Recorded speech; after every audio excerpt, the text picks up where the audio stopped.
बिस्मिल्लाहिर्रहमानिर्रहीम अस्सलाम वालेकुम। मोअज़्ज़िज़ नाज़रीन, हज़रत अब्दुल्ला बिन उमर रज़ी अल्लाह ताला अन्हुमा से रवायत है कि रसूलुल्लाह सल्लल्लाहु अलैहि वसल्लम ने इरशाद फरमाया, क्या मैं तुम्हें वो वसीयत न बताऊं जो हज़रत नूह अलैहिस्सलाम ने अपने बेटे को की थी।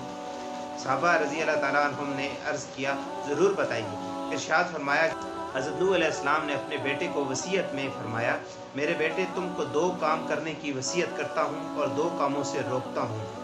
नंबर एक तो मैं तुम्हें ला इलाहा इल्लल्लाह कहने का हुक्म करता हूँ, क्योंकि अगर ये कलमा एक पलड़े में रख दिया जाए और तमाम आसमान व ज़मीन को एक पलड़े में रख दिया जाए तो कलमे वाला पलड़ा झुक जाएगा, और अगर तमाम आसमान और ज़मीन का एक घेरा हो जाए तो भी ये कलमा उस घेरे को तोड़कर अल्लाह ताला तक पहुँच कर रहेगा।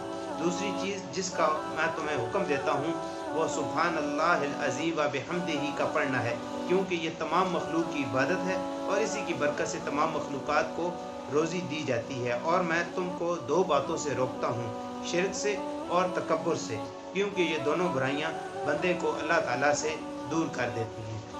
अल्लाह पाक हमें तकब्बुर और शिर्क से बचाए। और मोअज़्ज़िज़ नाज़रीन, इसमें हमें एक वजीफ़ा भी मिला है।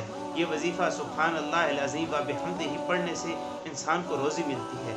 जो लोग रोज़ी की वजह से परेशान हैं वो इस कलमे का विर्द ज़रूर करें। मोअज़्ज़िज़ नाज़रीन, आज की वीडियो अगर आपको अच्छी लगी है तो उसको लाइक करें और ऐसी वीडियोज़ के लिए हमारे चैनल को सब्सक्राइब करें। मिलते हैं नेक्स्ट वीडियो में, तब तक के लिए अपना और अपने इर्द गिर्द के लोगों का बहुत सारा ख्याल रखें। अल्लाह हाफ़िज़।